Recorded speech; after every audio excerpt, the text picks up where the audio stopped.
जी welcome करते हैं आपका ज़ैन इस व्लॉग में। यहाँ ज़ैन खाना खा रहा था, रात के 10 बजे का टाइम था और ज़ियान ने खाना चिकन बनाया। ज़ियान ने चिकन के साथ खाना खाया और ज़ियान कह रहा था बहुत मज़े का है, बहुत खुश होकर खा रहा था ज़ियान। प्लीज़ मेरे चैनल को सब्सक्राइब करें, लाइक करें, शेयर करें और बेल आइकन को प्रेस करें ताकि आपको हर वीडियो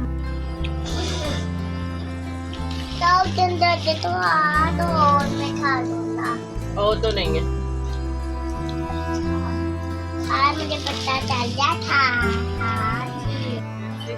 अगर दिल्ली में गवर्नमेंट ऑफ पंजाब अच्छा देख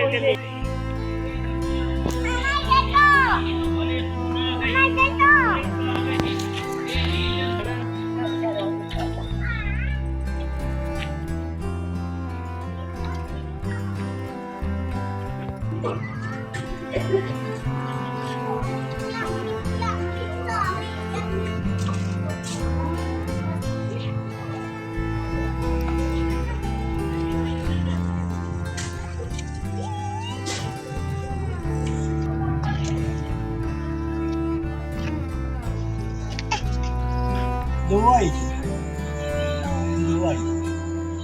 भाई जी ਉਹ ਹੁਣ ਕਿੱਥੇ ਚੱਲੇ ਆ ਨਾ ਯਾਰ ਘਰ ਨਹੀਂ ਜਾਣਾ ਯਾਰ ਗੱਲ ਤਾਂ ਛੋੜ ਲੈ ਮੇਰੀ ਗੱਲ ਹੀ ਨਹੀਂ ਸੁਣਦਾ ਮੁਹੰਮਦ ਮਰ ਯਾਰ ਮੈਂ ਸ਼ਰਾਦਾ ਬਣ ਤੂੰ ਸ਼ਰਾਦਾ ਆ ਨਿੱਕਾ ਸ਼ਰਾਦਾ ਕੌਣ ਹੈ ਇਹ ਆ ਨਿੱਕਾ ਸ਼ਰਾਦਾ ਆ ਮੇਰਾ ਨਿੱਕਾ ਸ਼ਰਾਦਾ ਆਈ ਹੈਗਾ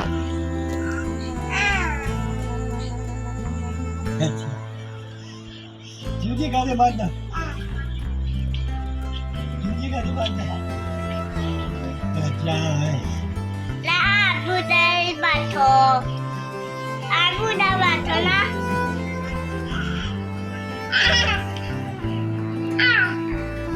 namanya ini kan Mana mati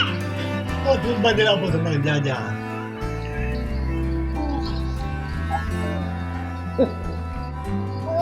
ना साढ़े लाई दिया यार ये तो